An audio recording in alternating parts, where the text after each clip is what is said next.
Cormani Mcclain last night went on Spaces on Twitter, which I don't understand how his team allowed. But if you didn't hear it, here it is. Shout out my nigga Whoa. Me and 300 my is y'all out of people.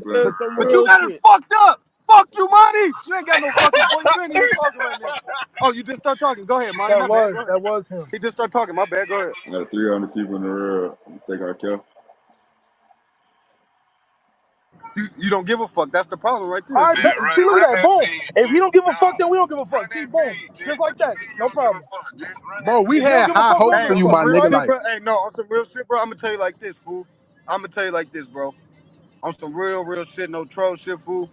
You 20 years old, bro. I got partners that didn't make it to C20. You don't give a fuck, nigga. Your mama give a fuck, fool. I don't know what you on. You think you bigger than the program. You think you bigger than the world. I get that. It's probably shit that did play a factor in that, nigga. I can't take that away. But for you to say you don't give a fuck now, niggas care about you, fool. You got 300-some people in here. Nigga, you letting everybody else down. But most importantly, letting your mama down. Nigga, she got on and felt some type of way about this shit going on. You better tighten up, fool. I'm telling you. Hey, bro. Say what? Yeah, because in December, your mama... Y'all boys taking this a little too personal. Yeah, facts. Yeah. All right, so look, first of all, bro, don't hit send. Coach Herm Edwards told me a long time ago, you can write the text, you can put the voicemail, but don't hit send. Don't hit the fucking go button. Just keep it to yourself. That's number one. Number two, like whoever said that to Cormani, you're right. Like this kid saying he doesn't give a fuck and everybody's taking this too personal and him giggling and shit and acting like this isn't a problem.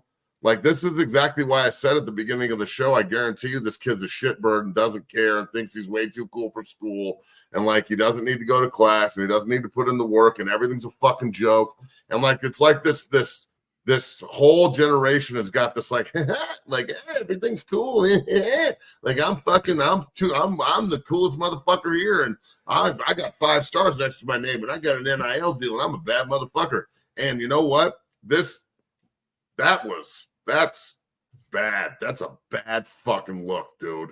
Like, and I understand that was just somebody talking to him, but his response, I don't give a fuck at the beginning. And then, you know, some of y'all boys are just taking this too personal. Well, they see you throwing your opportunity away. They care more than you because you don't give a fuck, apparently. And you're not taking it personal at all. And you're a 5-star generational type talent. I don't know how many guys I've known, and I'm not talking shit when I say this, and it breaks my heart to say it. I just buried one of my best friends about 6 weeks ago, who was one of the best athletes and fucking most explosive players I've ever seen in my life, but he could not get out of his own way, and it was always someone else's fault. And, like, especially in college, this is exactly what he was like. Fuck it, I don't care, it's blah, blah, blah. He didn't have the transfer portal, though. He had to deal with everything just in Boulder. Like, this is not just Mcclain. This is rampant in the transfer portal. This is the way these kids act and think. And their parents, like, pat them on the back for it because they're independent thinkers. Like, that's not independent thinking. That is self-sabotage.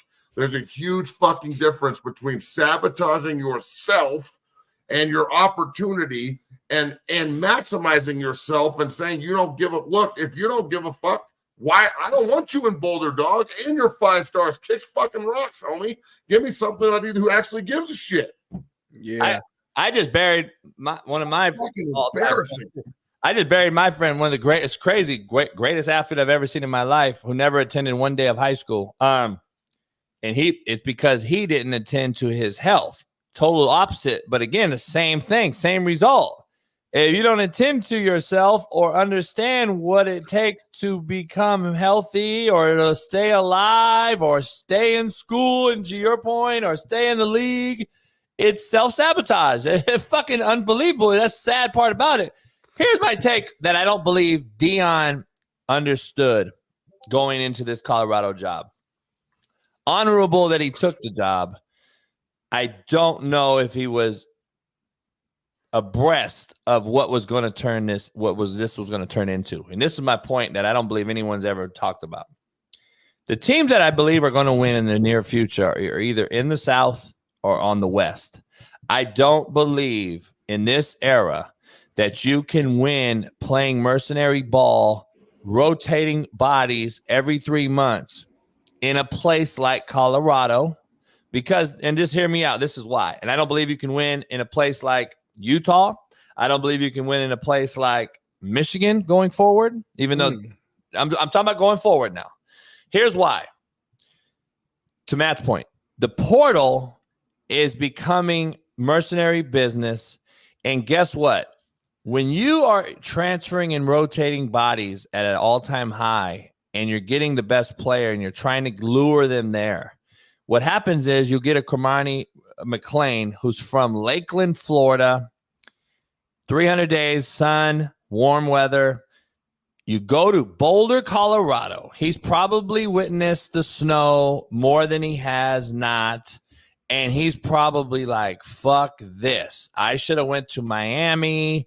All these rumors are out there.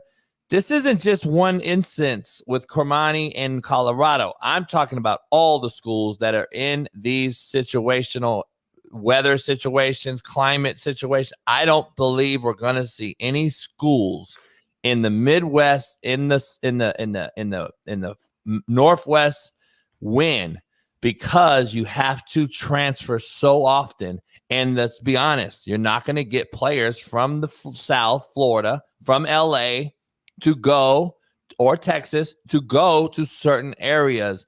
You can get them in the beginning, like Deion's doing, but I believe it'll bite whoever. And I'm not just talking Deion. I'm talking about all schools. I don't believe there's going to be anyone other than we'll see if Miami and Florida can do it, but I'm talking about going forward. Can anybody get over the Georgias, Bamas, the South teams to actually win this thing? Or the West Coast. Washington just went, but I think that's over because they're moving. But I think the West Coast, USC and UCLA's time to shine is now because of our weather, because of the situations I'm discussing. I could be crazy on this topic, but I don't know if players are going to go and want to stay 2 years in a place they're not comfortable in. And that is what the portal is right now. There's no more putting your foot in your ass and keeping them there. Deion did a hell of a job. I've said on this show, Matt, what he did last year with Mcclain, keeping him not going to the transfer portal, him cussing him out, telling him, sit your ass, wait your turn. And the kid actually did. Deion finally put him in the game against, I think, Stanford, whatever. Yep. I commended Deion on this show. See, no one wants to talk about that. I said that's what coaching is. That's what you're getting. That means the players bought into you. I don't know if it's really attainable now with this whole thing on the rotation of players in certain climates. And I think Colorado suffers from that climate. And unfortunately,